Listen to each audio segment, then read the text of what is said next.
presentation. You're welcome. I was really, yeah, they were stunning, especially also the ones what we saw from New Zealand. And so I have, of course, a couple of questions. Can you tell us about your experience here in La Macina in Toscana? Oh, it's just been magical. I've always wanted, this is my first art residency, and I took quite a bit of time researching where I wanted to go, and I've been to Tuscany when I was at university and always wanted to come back. And but I just never expected the experience to be this amazing. It is definitely a memorable moment, that a couple of weeks that I'll cherish for the rest of my life until I come back. Because that's the point. Is it's like 2 weeks has not been long enough. Definitely would love to come back for at least a month, and I definitely will be. Yeah.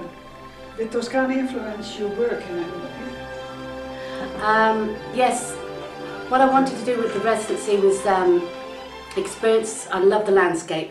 Nature is definitely what inspires me, and I wanted to experience an environment which is quite different to New Zealand, where I deal with a lot of water. So I thought being inland with the vineyards and the olive groves, but it still has its own unique sort of patterns in nature which inspire me, with the lineage of the vines and the quirky little olive trees. So yeah, it's definitely inspired my work.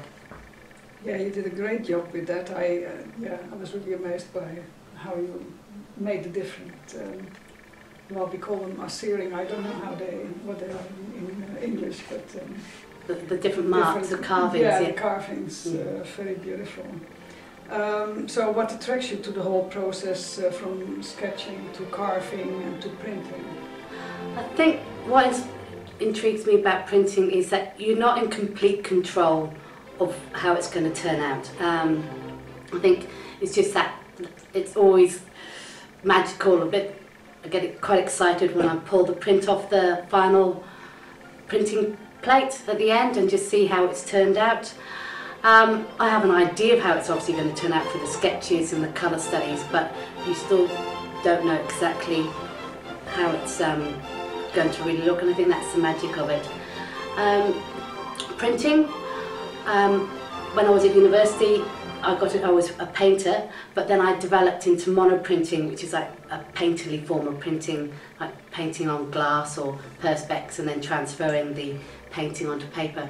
And then over the time I've just developed it through woodcut printing and having that strong contrast between like an impressionistic sort of landscape background with the bold lines of produced by a woodcut.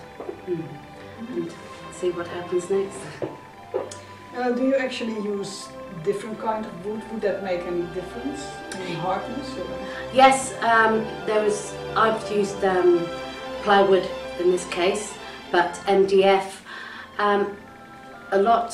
What I want to take on next is explore actually using the grains of the wood in your printing. I've seen it done with some artists, and it's quite, so they actually print the actual wood and get the patterns, and that'd be quite a fascinating thing to do.